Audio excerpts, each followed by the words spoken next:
Hey guys, this is Robert Breedlove from the What is Money show. And as you've learned by watching this show, Bitcoin is the single most important asset you can own in the 21st century.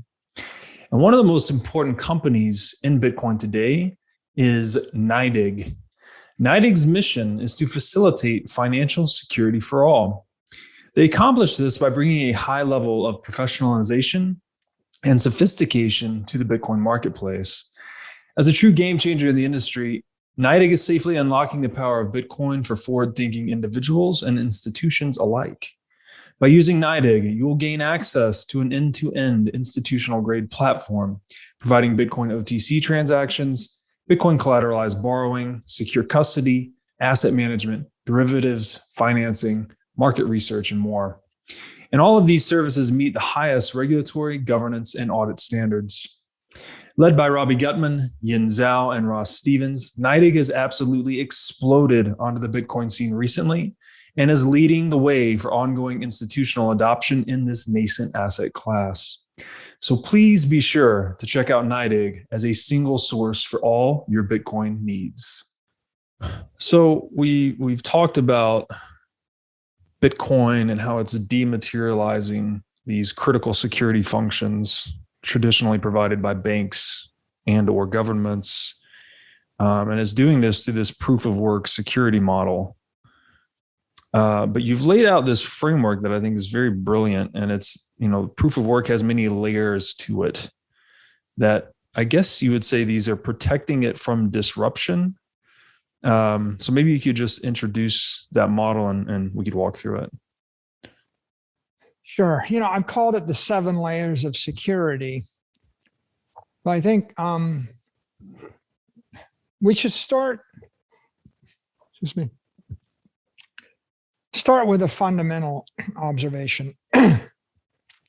What we're trying to create with Bitcoin is a digital property network, something that will last for 1,000 years or 10,000 years. How do I create digital property in cyberspace? And we can call it money if we like, digital monetary network or digital property network. But what I want is a decentralized network that will last past the average life expectancy of a human being or an institution or a nation state. So how do I do that? Well, with the beauty of proof of work is that the network derives its integrity from the interplay of the miners and the nodes and the holders, or the wallets, if you will, but with a special emphasis on the miners. What do I define as security? Well, property needs to be optimized for integrity and durability over time. Integrity meaning the protocol can't be corrupted, right? Can't mutate. If the protocol mutates, we go from 21 million to 48 million, you get a monstrosity. Mm-hmm. So you don't want a mutation, and then I don't want it to die. So if I said I want to design an immortal creature, something that'll live for 1 million years, and I want it to maintain its integrity, then I've got to protect the protocol, and then I've also got to feed it energy and resources continually.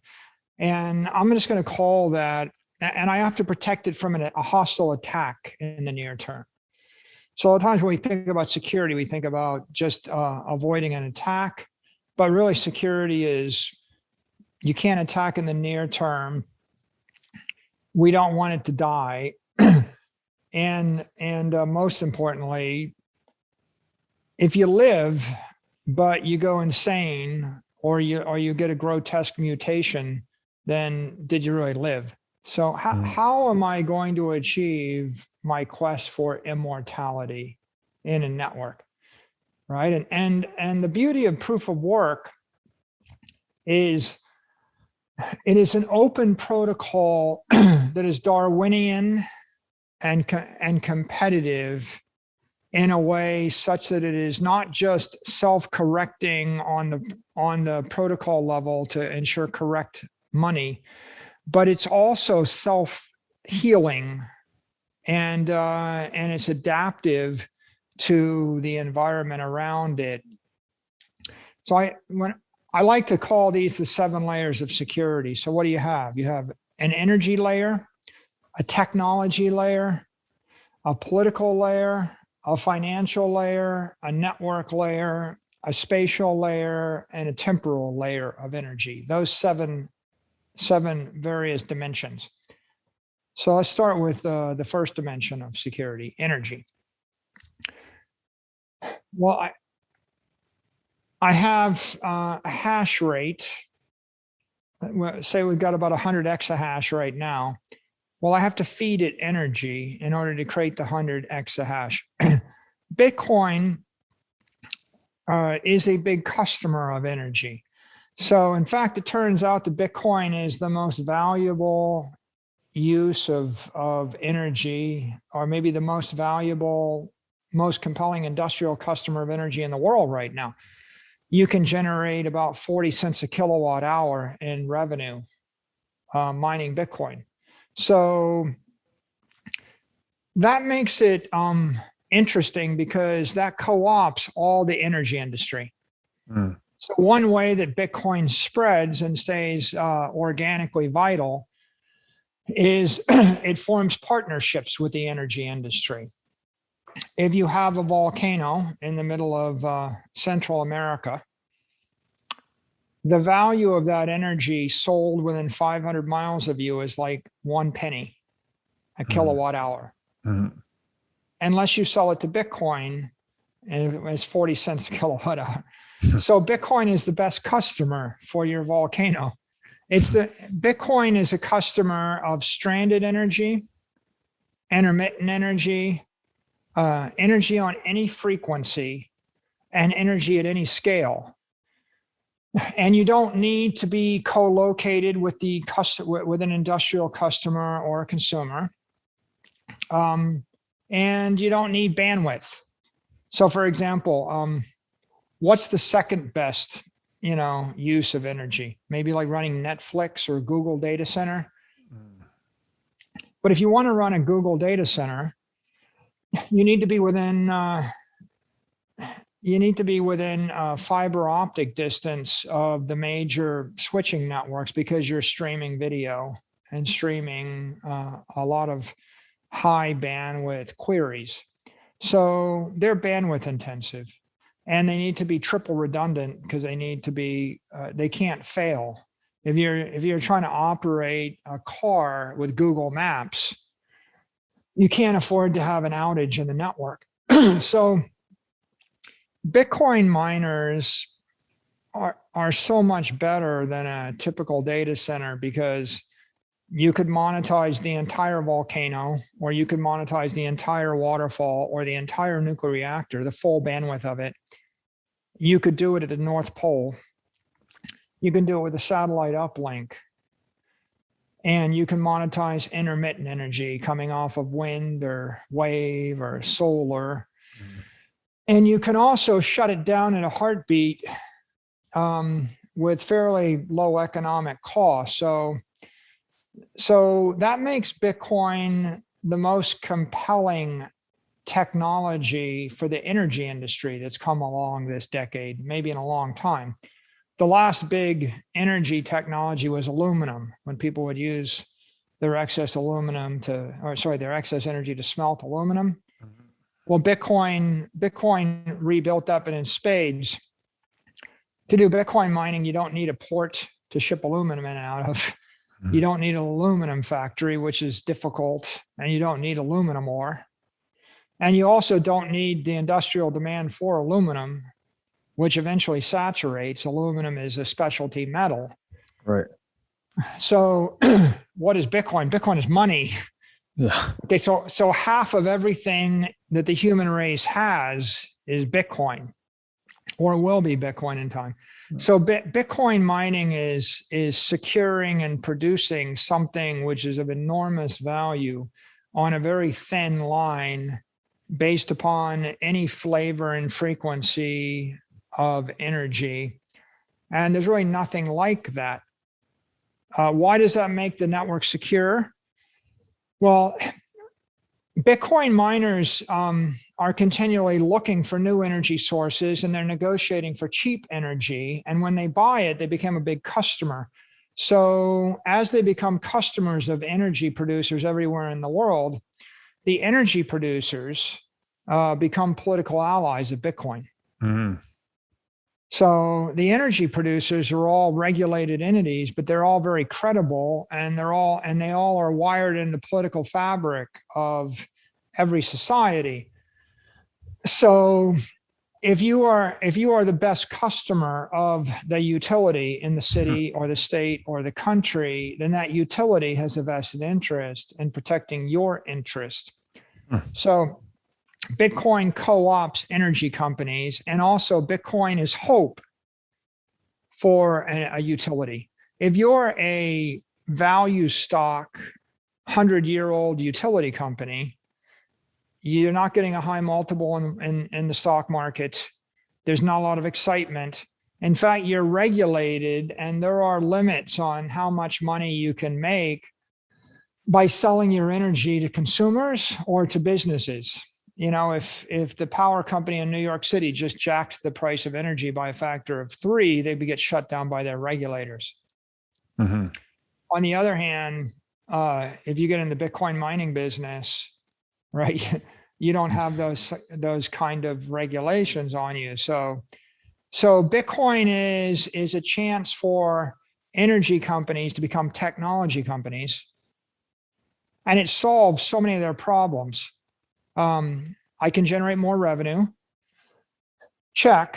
I can generate revenue at much higher price per kilowatt hour. It's a very high price customer. The value and use of electricity for a Bitcoin miner is higher than any other customer they have. So that's good. Check. It's portable. And so that means every place I've got stranded energy production facilities, I can move the Bitcoin mine to the energy. Check. That's interesting. It's an energy shock absorber. If I have a renewable energy network, say with wind and solar, what I want to do is I want to build it to the level of peak demand. But if I build at the level of peak demand, I will overbuild it by a factor of 2 or more. And that means I'll be running at 50% utilization for my consumer and other industrial customers.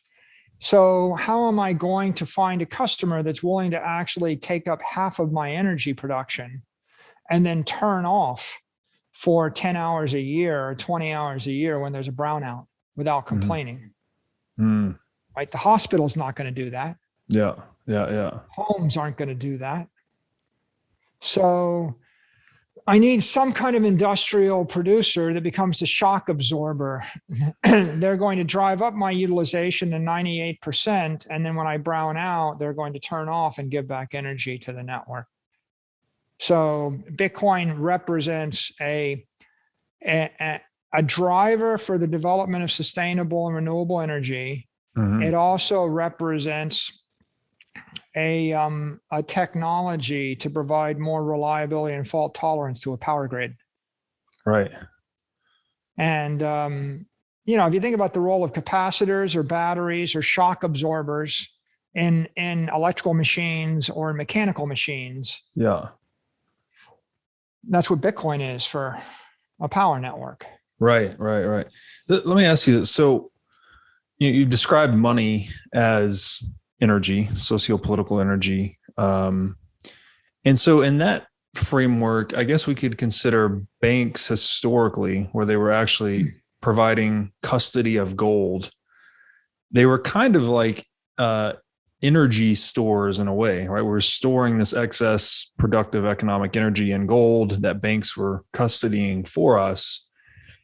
And now with Bitcoin, we have this more direct path to monetizing energy.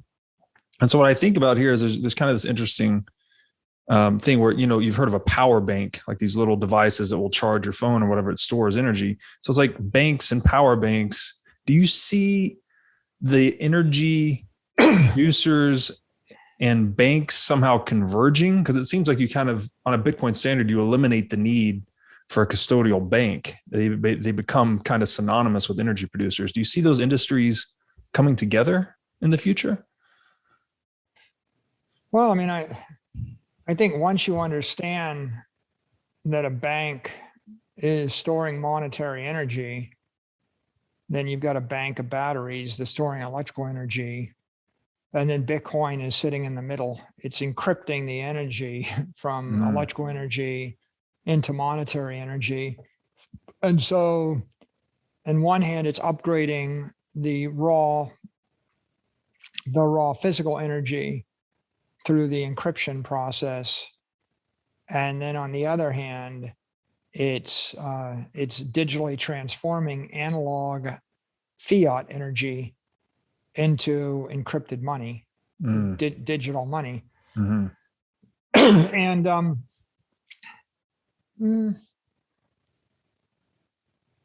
that makes Bitcoin a bank, an energy bank, a monetary bank. It makes it the world's greatest battery, right? I mean, you could look at it from two angles, right? Banks are bleeding off 1% of your energy a month, due to inflation. Batteries are bleeding off 1% of your electrical energy a month, just due to battery, engineering. You've got two inefficient energy systems.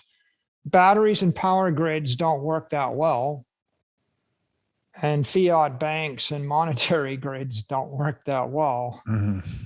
And Bitcoin plus Lightning gives you a battery to store all the world's energy forever without power loss. And the other day I sent 1,000 sats on the Lightning network, and in 1 second for 1 sat. So, literally you've got speed of light nearly, what is the cost of 1 sat, right? I mean, it's such an infinitesimally small number, a fraction of a penny. Yeah. If that. So Bitcoin's a very efficient energy system. I think that the significance here is that Bitcoin is disruptive technology for the entire energy market, and it's co-opting the energy producers and energy investors into Bitcoin. What you see right now is you see a lot of traditional power companies that used to be in the energy business. They're getting into Bitcoin mining. People with natural gas, people in the nuclear industry, people in the wind and solar industry, they're getting into Bitcoin mining, or they're partnering with Bitcoin mines. So Bitcoin recruited energy capital, and Bitcoin secures the network with energy capital. Hundreds and hundreds of producers of energy are plugged in the Bitcoin network, creating that hash wall. So that's the first layer of security for Bitcoin. And if you're going to attack it, it's no small feat to go and collect that much energy.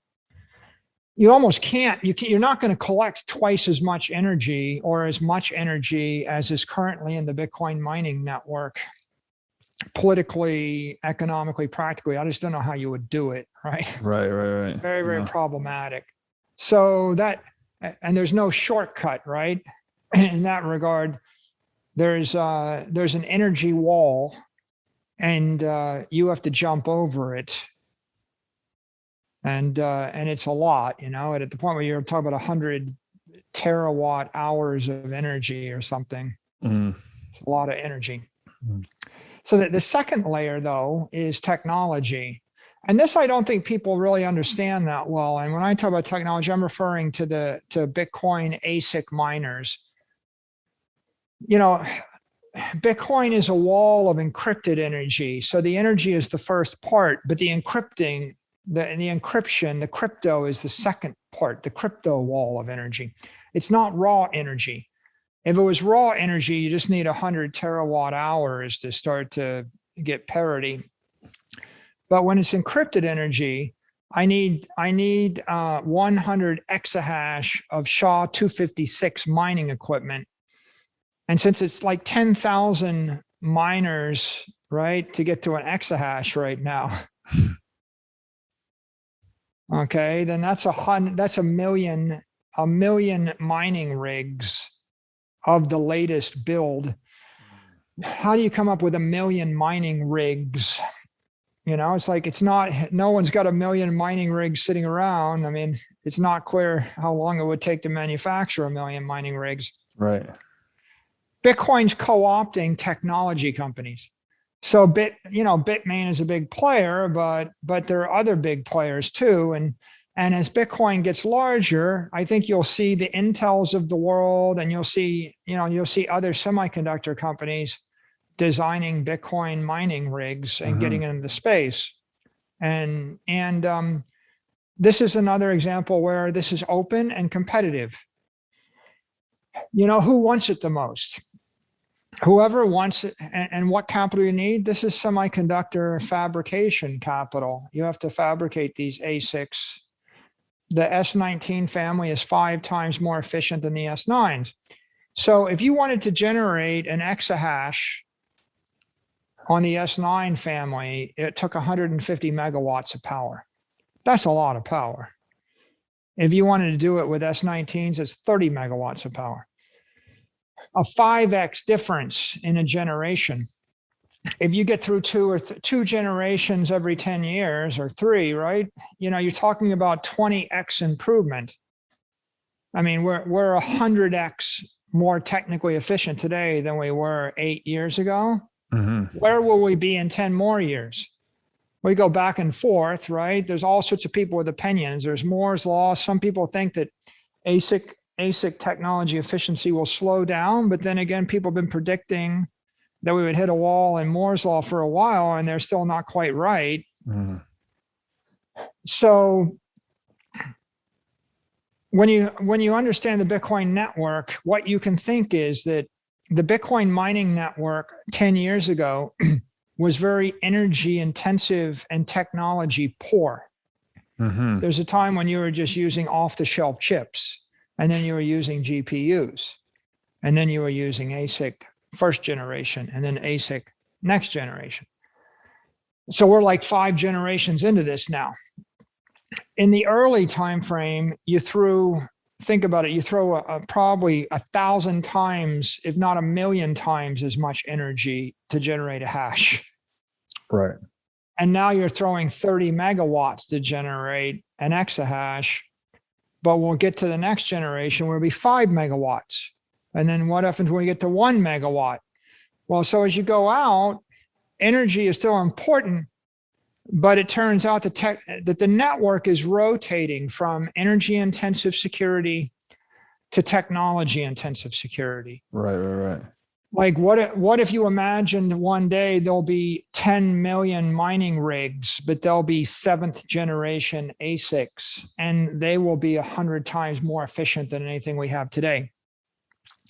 What that means is that 99% of the hash power will come from that generation of mining rigs, which means that all this stuff that we have today becomes 1% of the network, right? Yeah. Which means it gets squeezed out of the ecosystem, right? All those miners that are obsolete go out of business.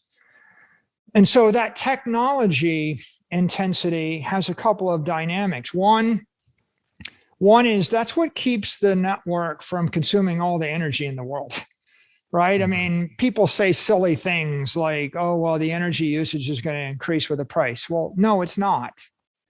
The energy usage maybe will increase with the log of the price. That is, if the price goes up by a factor of 10, energy usage might go up by a factor of 2. And if the price goes up by a factor of 100, energy usage might go up by a factor of 3 or 4. But what you've got is a situation where the halvings are cutting the block reward in half every 4 years. So that's a built-in 5x improvement in efficiency every decade. And then if you crank over that another 10x improvement in hardware, you're talking about a 50 times improvement in tech efficiency in a decade, or 50 times 50 in 20 years. Right? So the price has got to go way up. And even so, what you've got is a rotation. The network is rotating from, I burn a lot of energy to generate my hashes, to I burn less energy, to I burn less energy to generate more hashes. It's not hard to see this, right? It's in your iPhone. Your iPhone has more processing power than the space shuttle had 40 years ago, right? You've got a supercomputer in your pocket. So you got to assume that the security chips that generate the hashes just keep getting better. And because Bitcoin is unique in the protocol, all of the other processing power is irrelevant, right? Bitcoin is a Darwinian competition to generate the SHA-256 hashes. And it's 95% dominant in that game right now, right? I mean, there's a few other crypto networks that use that, but they're like 1 or 2%. Yeah. So that's that uniqueness with regard to the proof of work protocol protects it from an attack from all of the AWS network or all the Google network, or if everybody turned their iPhones at Bitcoin mining, it wouldn't help them that much, right? Yeah. So is the theme here between the energy layer of security and the technology layer of security is that Bitcoin, you said Bitcoin is essentially co-opting these industries. So it's incentivizing, it's a source of demand for energy that's basically unquenchable. And it's a source of demand for semiconductors. For specialized mining semiconductors. For specialized mining semiconductors. The market for, people think, well, 60% of the miners' cost is going to energy. Well, actually, the miners are spending money on energy, and they're spending money on semiconductor mining rigs. Yeah. And then they're spending money on the mining centers themselves, the heat sink, the heat engineer, and the generators and the like. So there's a competition. And the question is, are you better off having inefficient miners and cheap power? Or are you better off having efficient miners and expensive power? Right. And do they coexist? That was my next question. So the new generation miners go to the more expensive energy sources, and then the older generations roll off to cheaper energy sources, and they both operate side by side? Yeah, well, you've got like 3 generations of miners, right? Like people are running old, inefficient miners in China on free power. And then in the US and North America, publicly traded miners are buying the latest generation expensive miners because their power is more expensive, but they have more capital. If I have 500 million in capital, like spend $60 million, buy 10,000 S19s, mine 1 exahash on 30 megawatts, and make $120 million a year. Good deal? Probably good deal, right?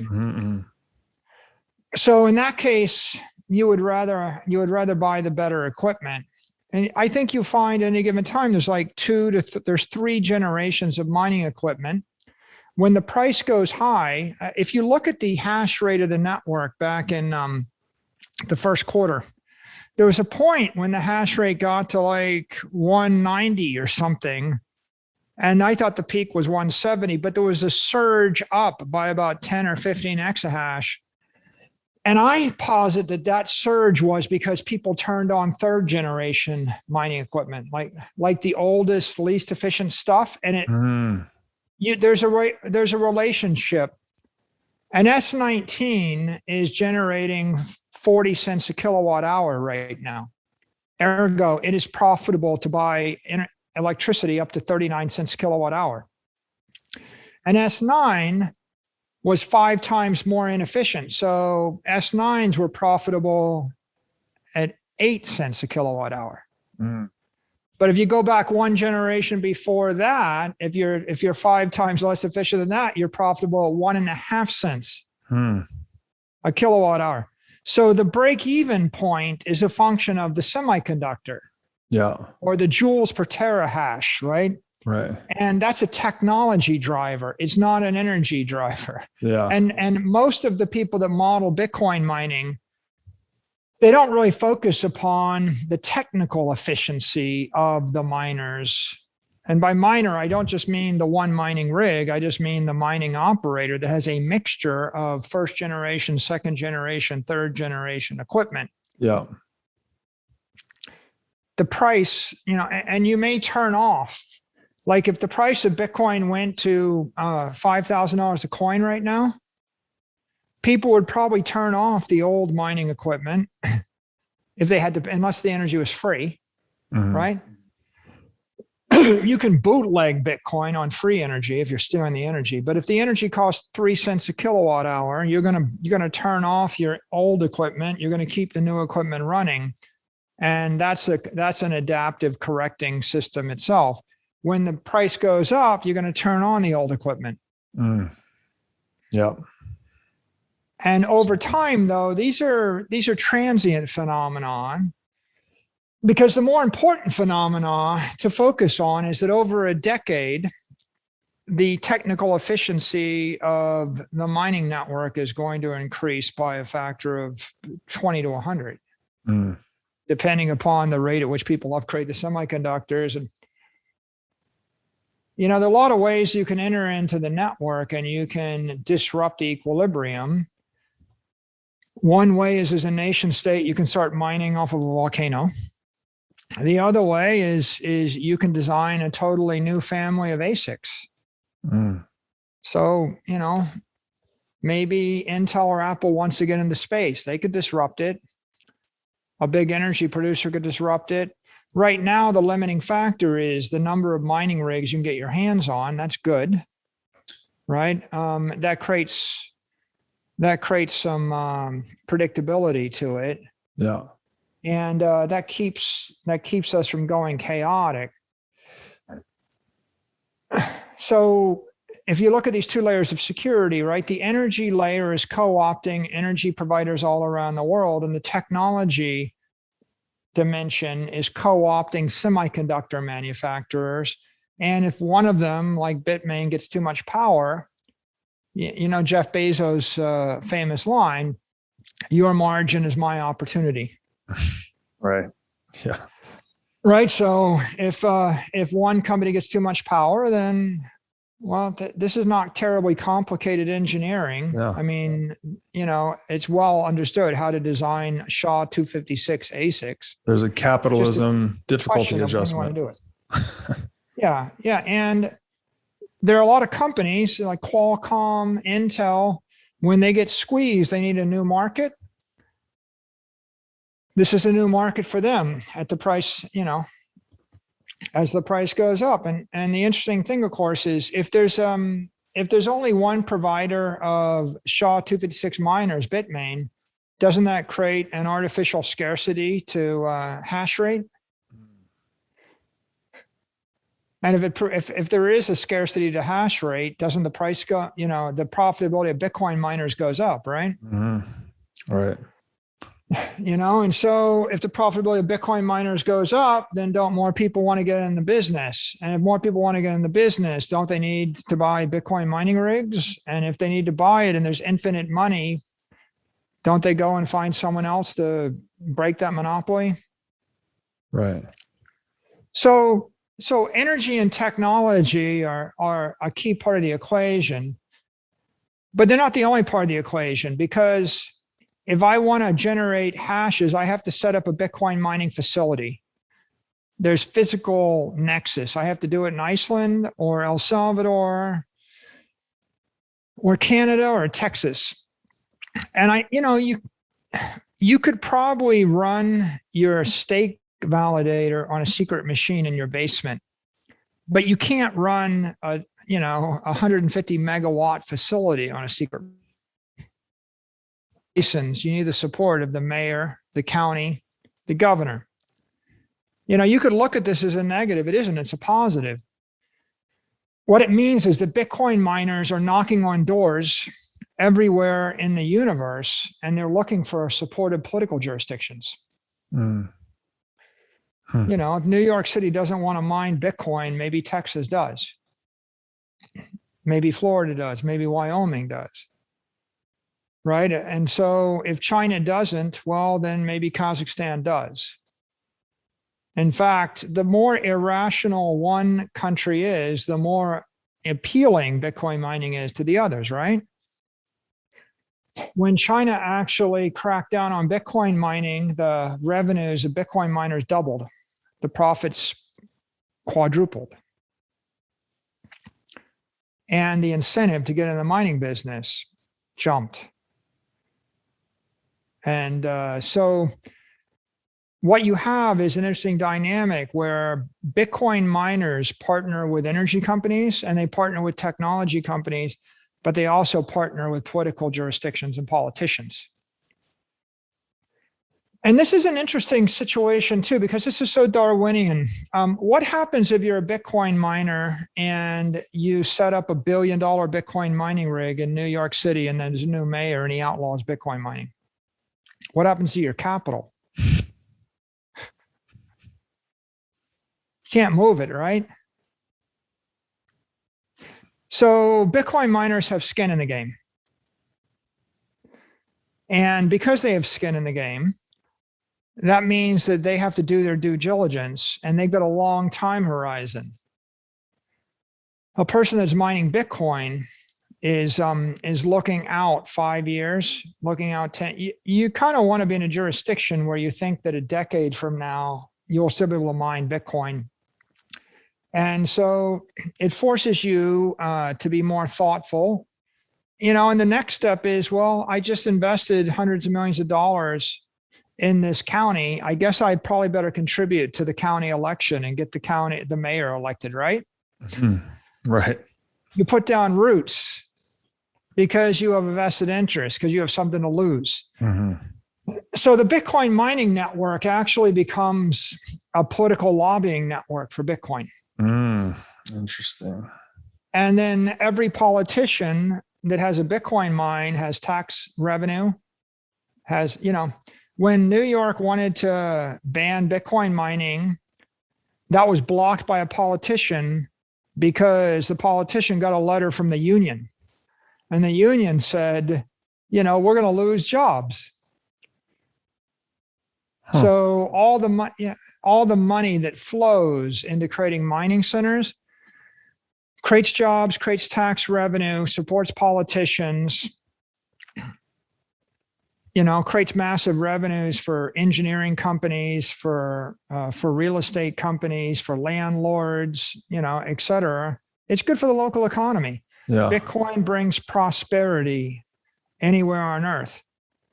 You know, you might be a limousine liberal on the Upper East Side and not like the use of electricity, you know, on the other hand, but if you're living in the middle of Central Africa and you have if you have a volcano or you have a waterfall, you know, and 90% of your population is living below the poverty level and there is no industry, and someone shows up and offers to like give you billions of dollars if they can attach a windmill to your waterfall, right, or a turbine to your waterfall. How do you feel about the situation? Yeah.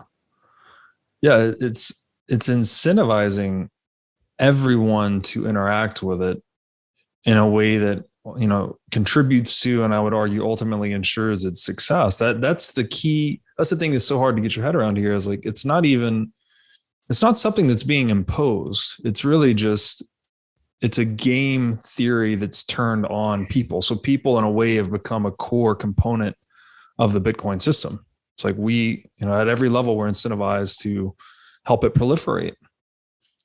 100 megawatts is worth $300 million a year. Netflix is not going to show up in El Salvador and offer them $300 million a year in order to run a data center plugged into a volcano. Right. Google is not going to show up in Zambia, Central Africa, and offer them $300 million a year to run a Google data center. It's not going to happen. So what you have is Bitcoin is hope for energy. It is hope for your semiconductor company.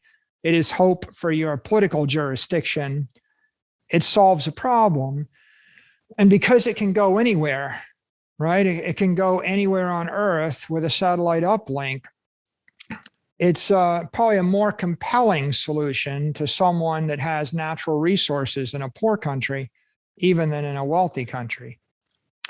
And what you end up with is a self-distributing, dynamically distributing Bitcoin mining network. And it is solved for the problem, where do I find the cheapest energy in a politically supportive jurisdiction? That's the problem you're solving for. That's not the same as the cheapest energy. It has to be cheap energy from an energy provider you trust in a political jurisdiction you trust. Okay, what's the answer? Well, the answer is a dynamic equilibrium, right? It's changing every single week, right? Yeah. You know, it was different 3 years ago.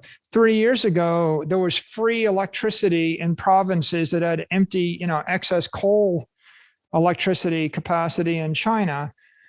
And so you could get effectively free energy. Okay, it was free, but it wasn't politically stable.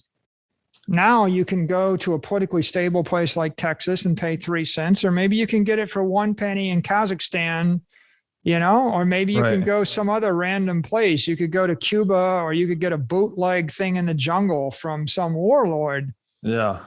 For how long? Well, the Bitcoin mining network is continually distributing itself. And it's organic. It's just like asking the question, when we settle around the earth, where should we settle that we will be able to make a living and we won't suffer from famine or tornado? And the answer is, you don't know. I mean, until you've lived 100 years, you don't know that place floods. Yeah. What's the likelihood of an earthquake in your favorite place? Well, you'll find out. So what happens? Well, the network distributes itself. Some people make good choices. Some people make unwise choices. This is back to anti-fragile or the like. You make really awful choices, you'll probably be put out of business within 36 months.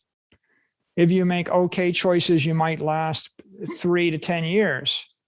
And then maybe there are other choices where you'll be good for 100 years. But maybe you're better off to go to the place where you're good for 6 years, where the energy is 1 penny, instead of the place where you're good for 100 years, where the energy is 5 pennies. And maybe we could debate it. And maybe you have an opinion. We can argue till the cows come home. But what does it matter? It's better just to release the entire creature. Let the entire world work in a Darwinian, Adam Smith, evolutionary fashion, a competitive way. And often, the lesson of the markets is the market is smarter than anybody. Yes.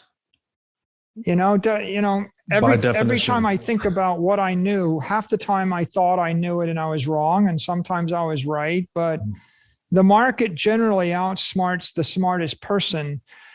So Bitcoin mining is a dynamic market in security, and it's balancing energy versus technology versus political support.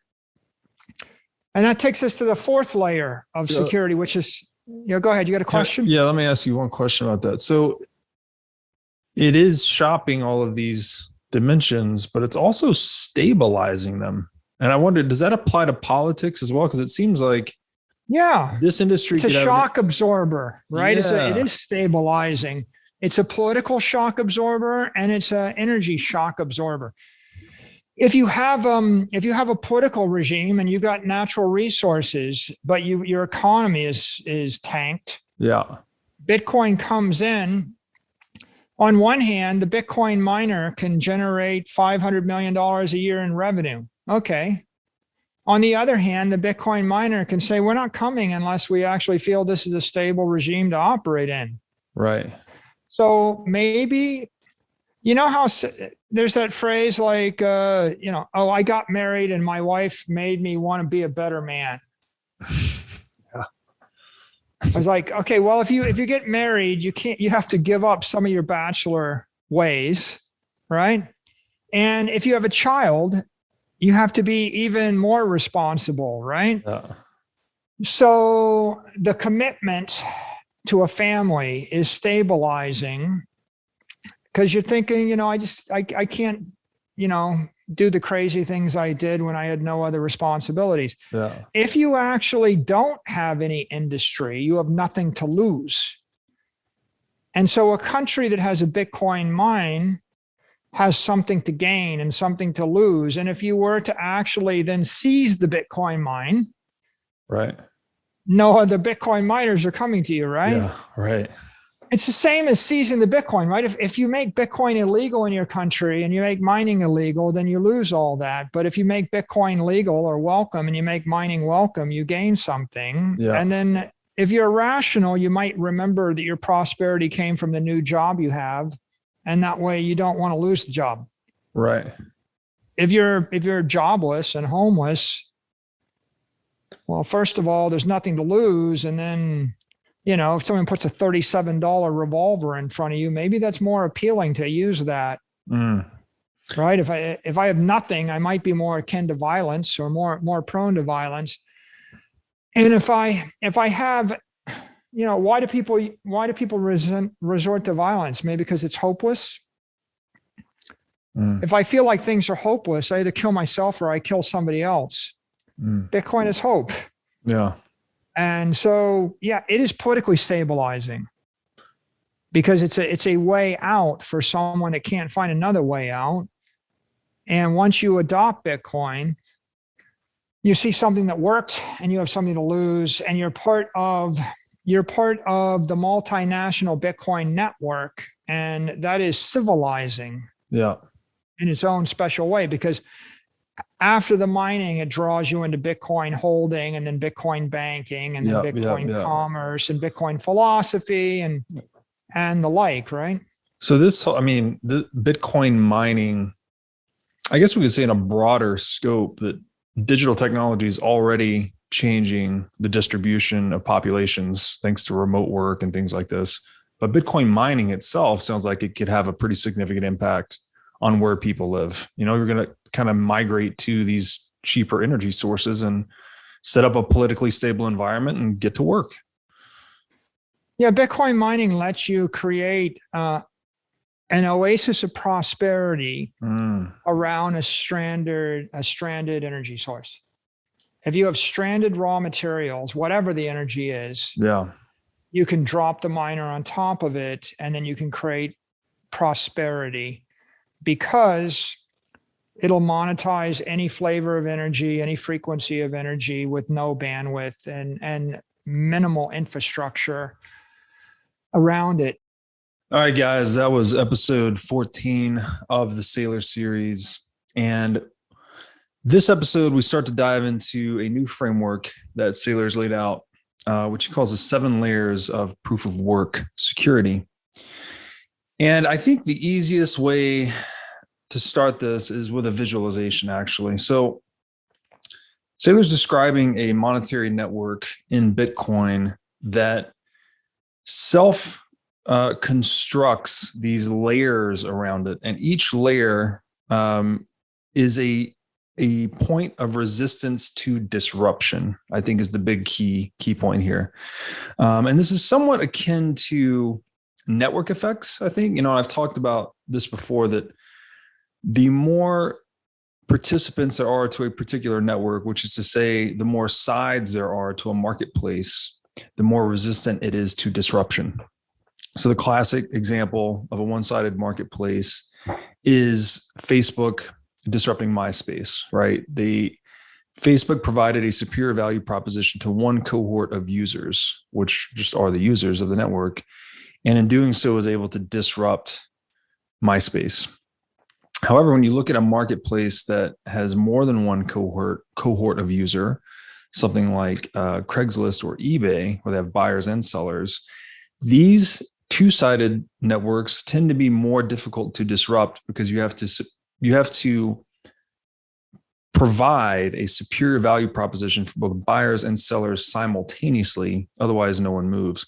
So this is somewhat akin to that. But I think the way Saylor puts this together, it's almost like this set of concentric spheres, I guess, surrounding Bitcoin, and each sphere is protecting it in its own unique way, kind of insulating the integrity of its marketplace based on the incentives related to Bitcoin in a specific way.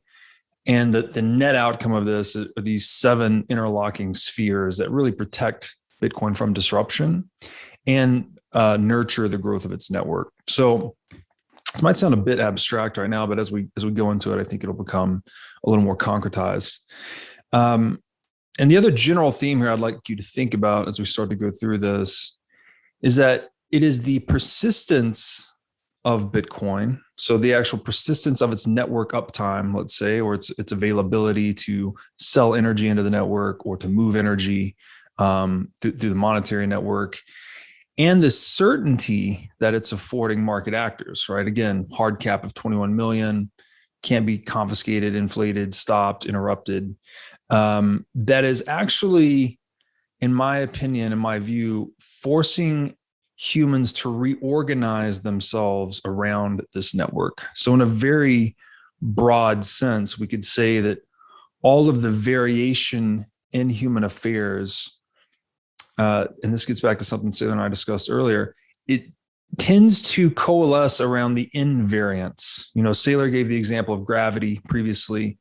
Through the socioeconomic lens, we could say gold was this socioeconomic invariant historically that caused market actors to voluntarily adopt it and use it as an apolitical store of value. And Bitcoin has just taken that principle of certainty and persistency in a monetary network to a radically new level. So that's another way to think about this, is that almost like a stone thrown into a pond, but the stone representing certainty itself, and it's just propagating out into the field of human action and changing the way everyone does business, right? And it's not like something you can ignore necessarily. It's something that is so fundamental that if you choose to trade, which is to say you choose to participate in the economy, which is to be anything less than purely self-sufficient, which is pretty much everyone, and you want to optimize for wealth preservation over time, which is pretty much anyone. I don't think anyone prefers poverty to riches. Then you have to pay attention to Bitcoin. Like you get sucked into its network over time. And I think this model that Saylor has provided in 7 layers of proof of work security really peels back the layers, so to speak, on this dynamic and gives them a very specific mechanical description of how they work. So the first layer, and we only got into 3 layers in this episode, and then the next episode we'll get into the last 4. So the first layer Saylor went into is the energy layer. And this is very important and profound, that in Bitcoin mining, for the first time in human history, we have this perpetual energy buyer worldwide. Right. So anywhere there is a stranded or underutilized energy source, it can now be alchemized into digital gold, if you will. Right. You can literally bring a Bitcoin miner on site. There are very low bandwidth requirements. It just needs to be able to generate hashes to basically participate in the mining algorithm. And it can be used, it can turn this excess or stranded energy that otherwise couldn't be ported.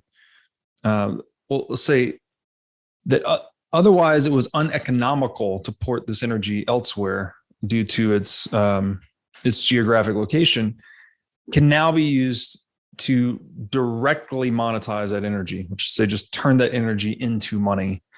And the other big piece here is that if energy is intermittent, right, which is, say, it's the production of it is volatile, like with wind or solar, Bitcoin mining acts as kind of a buffer for these variable supply energy sources. So if there's a huge surge in production and some laxity in demand, you could switch that to Bitcoin mining, and you could very quickly switch back as grid demand changes.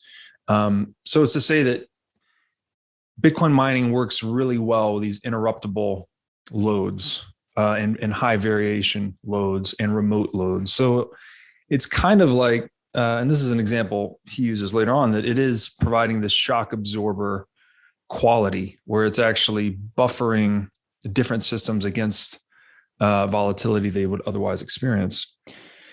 And, the analog example here is aluminum bauxite.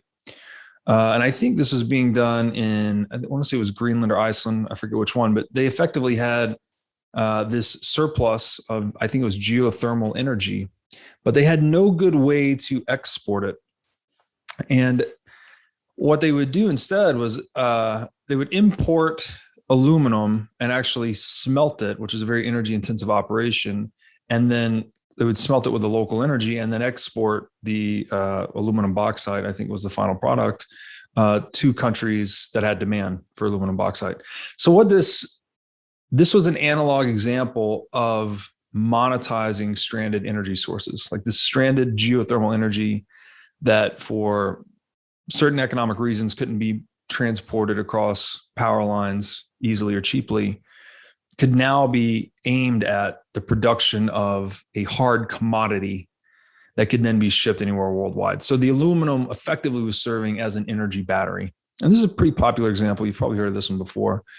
The problem, of course, is that it was very inefficient overall, in that not only are you mining the aluminum in one place, shipping it to the place with stranded energy, again, Iceland or Greenland, and then they're smelting it. So they're actually adding the energy as a value input to this commodity and then shipping it elsewhere. So it was kind of mired in these logistical costs and transformation costs in such a way that it didn't convert the energy into money at a high, with a high coefficient, let's say.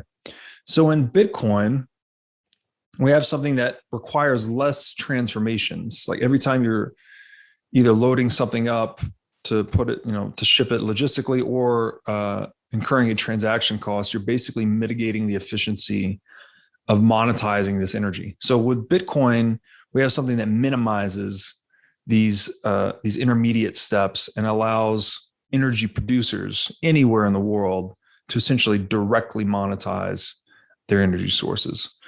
And this is, so it has a historical analog, so we can say some things about it, but it is different in that it's now being monetized into this absolutely scarce token called Bitcoin that can be transported globally 24/7, 365. You have final settlement within an hour. In theory, you could use this stranded energy to create Bitcoin in one area, beam the Bitcoin to another area, and use it to buy local energy in a completely discontinuous jurisdiction, on the other side of the planet. So it enables this very low friction way of transmitting energy across space and time. So, and we have to be careful with the analogy here and not push it too far. But many have said, I think Saylor included, that Bitcoin functions as somewhat like an energy battery or a monetary battery. And it's the first battery there's no leakage effectively. We have slight impedance when we move it across the network in terms of transaction fees, but we know with absolute certainty there's no unexpected inflation. So there's no leakage, unlike something like fiat currency where there's just tremendous amounts of leakage, or even gold where it's low, say 2% a year, but it's still persistent and continuous over time. Where we have to be careful, the analogy is that it's a one-way battery, or like a write-only battery. We can allocate energy into the production of Bitcoin, but you can't shoot the Bitcoin somewhere else in the world where there's no energy and turn it back into energy in the local environment. There needs to be a local energy market to turn your Bitcoin back into energy, if that makes sense. So I think that's a very useful analogy and powerful way to look at it. Hopefully, other energy producers in the world, I think they're slowly awakening to this, but it's still at the fringes to such an extent that people haven't really come to see the true implications of what this is going to do to energy markets worldwide.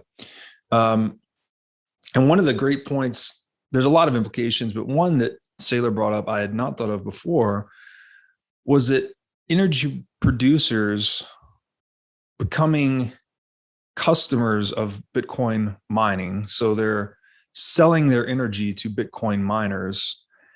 This is now converting them into political allies. All right. Here in the U.S., we have both regulated and unregulated energy markets, but some of the regulated utilities, I mean, these are very large companies, multi-billion-dollar companies, very conservative, very old school.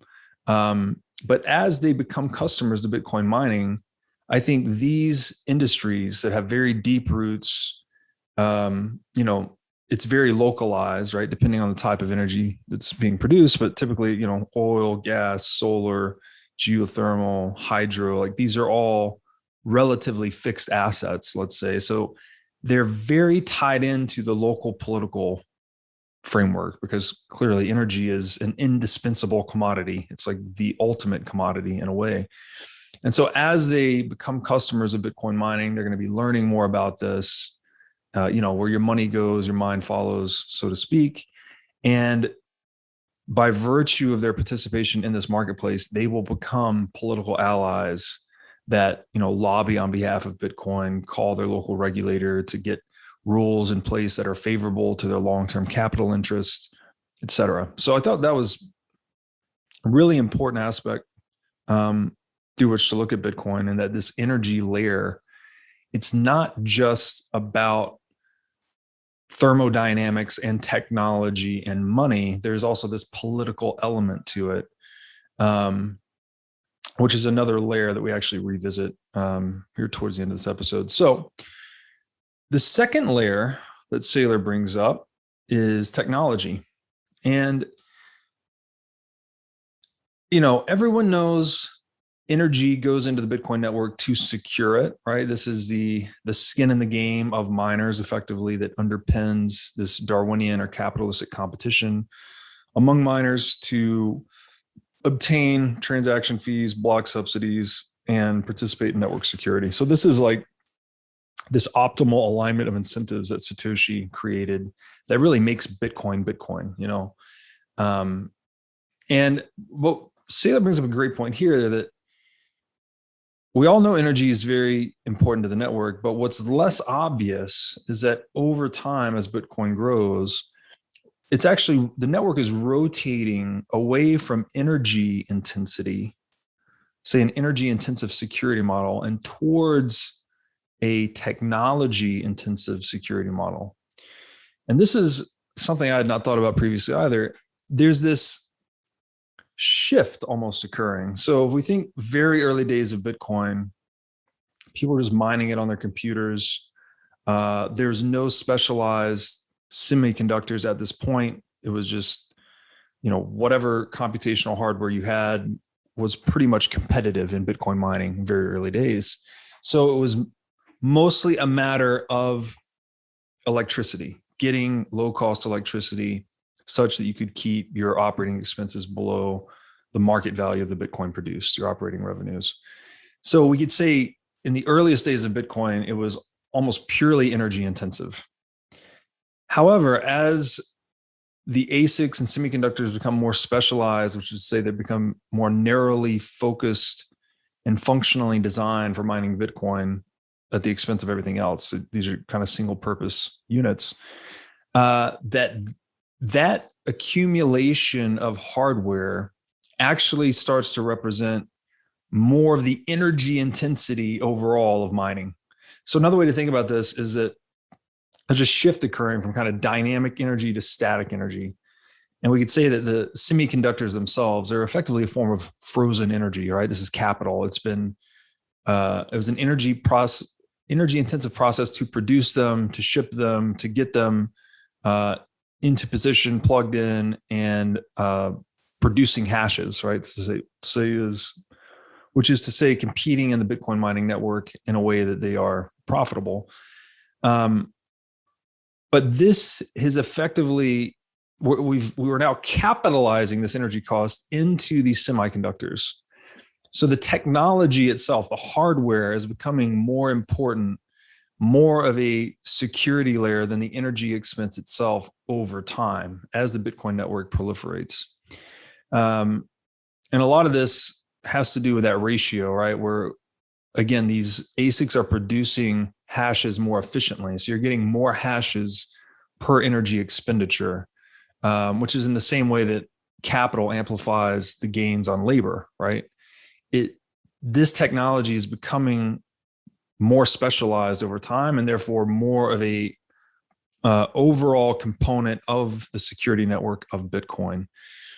And so this has a very interesting effect too, that it's drawing in more skin in the game for market actors. So because when you start shifting into technology intensive security model, there's a lot more capital, long-term capital investment necessary to be competitive. So you need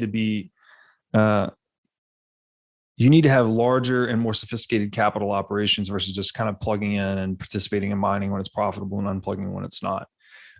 This fixed cost of capital now needs to be amortized across more Bitcoin mining. And so the network is actually becoming more anti-fragile through these hardware cycles. So as each new generation of hardware comes online that's more efficient than its predecessors, the predecessor hardware is rolled out into locations that have cheaper energy, whereas the new generation hardware can go to higher cost energy markets and still be profitable because they're producing more hashes per unit of energy expended. And so that's powerful because it's pushing, instead of just pushing older generation hardware into the scrapyard, right? It's actually pushing it into other markets. So we're getting more decentralization from hardware cycle to hardware cycle. We're getting more hash power overall because you just have more penetration of the Bitcoin mining network globally.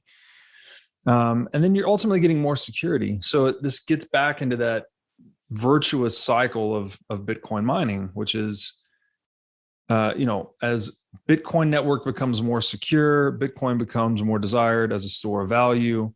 As it becomes more desired as a store of value, its price goes up. As its price goes up, mining becomes more profitable. As mining becomes more profitable, more CapEx comes into the Bitcoin mining network to secure it, and so on and so forth. And this is that uninterruptible virtuous cycle that is Bitcoin's network proliferation, and no one's figured out how to stop it yet. So I thought this was just another good way to look at it. And we're kind of back to that. Bitcoin is a microcosm of capitalism, right? There's this very competitive game and market called Bitcoin mining, and it is forcing everyone that's participating in an economy with money to kind of reevaluate their strategy. And that there's, and Saylor went through countless examples of this last time, from Square needing to sell Bitcoin, or if a social media platform incorporated it, that other social media platforms would have to do it. So there's just this vortex or black hole like quality to Bitcoin that it's kind of radiating. It's pulling all industries and market actors into its vortex and forcing them to basically be more capitalistic in their approach, if that makes sense. So really interesting stuff. And it, to that point, you can't ignore game theory. This is not something you can turn off or wish away. It's an unstoppable force in the sense that all participants in game theory are operating in their best interest. So it's going to really dictate the direction of the marketplace over time. And since Bitcoin, there's kind of like, as Naval said, there's two ways to organize markets, either by freedom or by force. So like by prices or by coercion kind of thing. And since Bitcoin's so resistant to coercion, that I think we're really just seeing all of the free market principles that it represents being reinforced and radiated out into the broader economy. And so this gets us into the third layer, which is politics, right? So politics is that apparatus of coercion or force in most modern marketplaces. But with Bitcoin, because it's so resistant, there's a different dynamic at play here. And Saylor makes the point that every time a regime is hostile towards Bitcoin mining, you're just creating incentives for others to be accommodating. So you're basically all of this unstoppable financial incentive to work with Bitcoin and accommodate its success. If a politician is drawing an artificial box around an area saying, we don't want that here, you're now pushing out all the best and brightest, the entrepreneurs, the tax base, the wealth, all the things that come with this wave of innovation get pushed out of that imaginary box. And so what you're basically doing is creating a windfall opportunity for competing jurisdictions. So this kind of gets into that sovereign individual thesis where nation states are now forced to compete in marketplaces basically as a result of digital technology because the coercion is just not as effective. So which is another way to say that you can't have this coordinated collusion among states, which we could almost say fiat currency is that, right? Everyone could debase their currency because everyone else was doing it and no citizens had no other option. But with the introduction of another option, it's forcing all of these actors to become more honest in their dealings. And so every time one political regime pushes Bitcoin out, they're creating incentives for others to take them in. This leads to a scramble, really, if you just game it out, that political actors will be scrambling to attract Bitcoin miners and their tax revenues. And this converts Bitcoin mining, the ones like wherever Bitcoin mining finds a home, right? It's now converting all the stakeholders related to that mining operation into a political lobbying mechanism, which Saylor makes a brilliant point there. And, all of these jurisdictions today were mired in debt. You're already seeing this at the fringes a little bit. You see like Mayor of Miami and a few states in the US trying to be very accommodating to Bitcoin. But I think this is only going to escalate as the true insolvency, or we could say poor solvency positions of many of these governments comes to the surface, in that they're out of money, right? They can't leave any stone unturned, so to speak. And it appears to me, as Saylor said, 100 megawatts is worth $300 million a year. These are massive numbers. And there's a very large incentive for political structures that may be hostile to become accommodating over time. And the net result, as Saylor said, it's a self-distributing, dynamic, and increasingly secure network.